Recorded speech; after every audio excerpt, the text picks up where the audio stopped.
We talked about it a little bit on the podcast on Monday, but I showed the top 16 5K marks in indoors in the NCAA in the 2010 season for the full Mhm. season, so including the championship final, and then the top 16 marks in the NCAA after one weekend of competition. And it is stark. Sam Chalanga, who had the second best time in 2010, would have been 15th in no, would have been 16th in 2022. And it kind of just shows like just a massive difference between what was elite 10 years ago to what's elite now. It's like a whole shift of what, 20 seconds basically on average. Everyone is basically just 20 seconds faster than what they were 10 years ago. And people in the comments were like, saying, "Oh, it's the shoes, right?" That's basically what everyone's saying. Um, I do think shoes are a factor, but I also don't think it's the main reason. I think once people just start running fast, others just feel like they can also do that, right? Once you see someone ahead of you go, you want to be with them. And the sport just naturally has a progression to get faster and faster.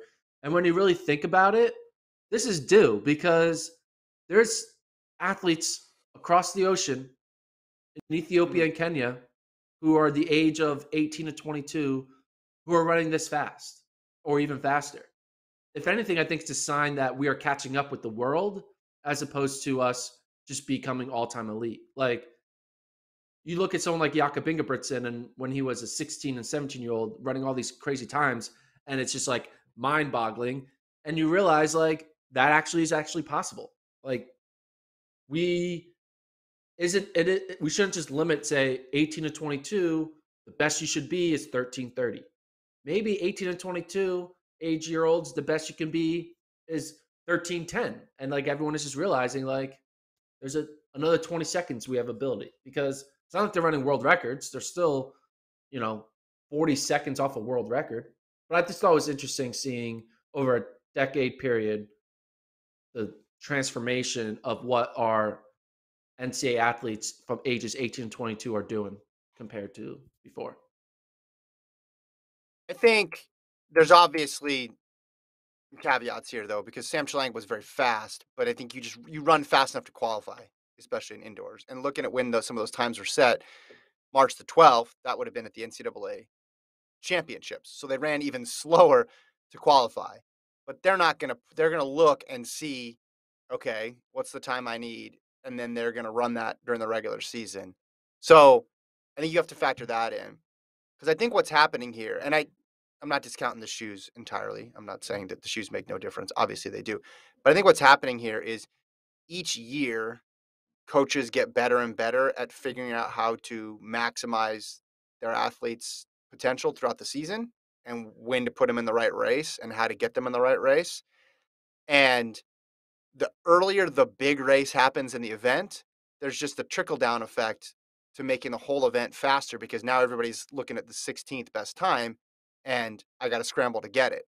And I think we got the extreme, extreme example this year where 2 weeks after cross, they go and then they go between what's this 13, 14, and 13:36, 13:37. And now 13:37. that's the mark. Right. So now that's the marker for the rest of the season. So the other meets at BU, the Iowa State Classic, whatever, right? They're all going to be chasing this mark. And the coaches were smart because they figured out, hey, my athlete's in really good shape right now after cross country. This is a better way to do it versus, that took them a little bit of time to come to that and to set up the right race on the right track. They didn't do that overnight. And I think because of that, they're squeezing the most out of it. Because you look at, because my first thought when you told me this, I was like, okay, maybe that year was just slow. But no, you look at McNeil and Chalanga, those are legit dudes up there, right? You could say, Yeah. oh, well, the 12th best guy isn't as good as the 12th best guy now. But up front, those guys are legit. But they're just running as fast as they need to in order to qualify. That's the name of the game really indoors and outdoors if you think about it, unless you want to go take a shot and take a big swing at Peyton. But how many seasons did we see Ches just like cruise through? And then he ended his college career in a lot of events having PBs that were not indicative of how fast he was because the whole idea was just qualify. Yeah. And then I see this and it makes me think, all right, we're seeing a bunch of college kids running 13:20 low, even a 13:14. Do you think this is going to translate to extremely fast pros, pro 3Ks in 2022? And that, you know, you throw in a Chalimo, you throw in a Ingebrigtsen, who Kiplimo, if he does indoors. I don't know if he does it indoors, but he's throwing all these Yeah. guys. Do you think we could have kind of like a head turning 3K season? I mean, we're living in an era where there's people who are running Yeah. 12:50 and even people who are breaking the Yeah. world record. So do you think we're going to have extremely fast 3Ks potentially in 2022 at the pro level? You talking about indoors or you talking about Yeah, outdoors? You talking about indoors. US? Indoors. Oh, okay. This is For we're 100 US days out from athletes? the indoor worlds. This is an indoor preview show. All right.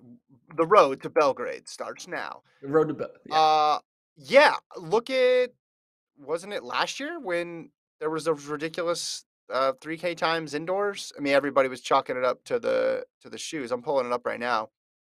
2020.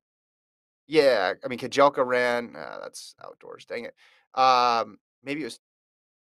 Let me see. Maybe it was 2021. Maybe I'm getting my years confused here. But Wale, I feel like ran sub 730 indoors. Yeah, he ran I could be making. 7:24. He ran 7:24.98 and Yeah. Levine. So Barrega 7:26, Gurma 7:27. yeah, Yeah. yeah. 4 guys under So 7:30.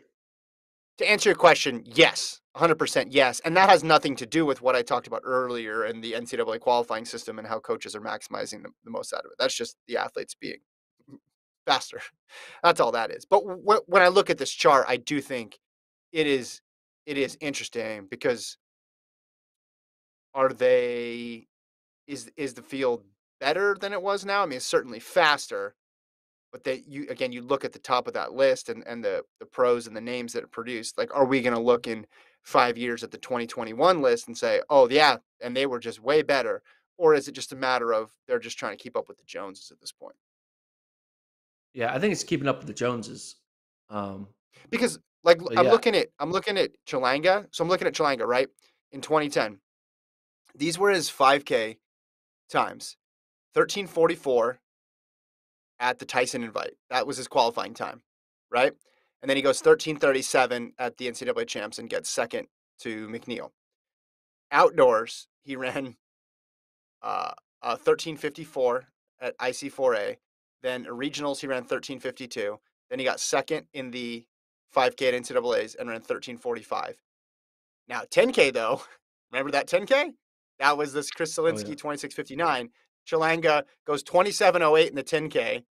Then he runs the East Regional to qualify, and then he goes 28:37 in the NCAA championships. So he wins the 10K, gets second in the five, and he went on to win cross that fall as well too. And then 2 years later, he gets his 5K PB down to 13:09. Like he always had it, he just didn't have a reason to run that fast 5K. He put everything into running that fast 10,000. I just think the performances are coming earlier, coming quicker, and coming more consistently than they did in the past because it feels like now any race can be a record attempt. Any race can be a quick race. And before, and it needs to be. Whereas before, I felt like way more things needed to be orchestrated and put in the right place. Like it needs to be at Dempsey or it needs to be at Stanford. I feel like there's more people going for it. So you're saying that if in 2010 we took a time machine and we told these 16 guys, "Hey, we need you to all run 20 seconds faster," they would all be able to do it? Because No, obviously we know I think, Chalanga and McNeil could do it, and but do yeah, you think I think Ryan Collins of Virginia could run 13:28? not necessarily, but I think McNeil and Chalanga do it, and if they do it in a race like the BU race, pulls everybody a little bit faster, right? Which then incentivizes the next group, and then the person who's, I mean, look at 16 on that list, Luke Buscedra. He's a legit runner. and that was Luke Piskedra as a senior as well too. Like these aren't bad runners. I just think the system is entirely different, and then you combine that with yeah, they're a little bit quicker, the new technology, all of it together creates this new this new world that we live in. Um, I mean, when how long has BU been doing this meet? Has that been since your time at Flow? Yeah, I mean, I don't think it's really just the meat. I do think there's something different going on. I don't think I know you understand like the whole post cross country thing, and just like fast is just breeding other fast. But like, I think it's more than that. I think it's honestly a mental thing. I think it's a mental breakthrough. I think Kobe Lowe was never told you can run sub 13:30 pace when he was in college. I think he was told you can run sub 13:50 pace in college.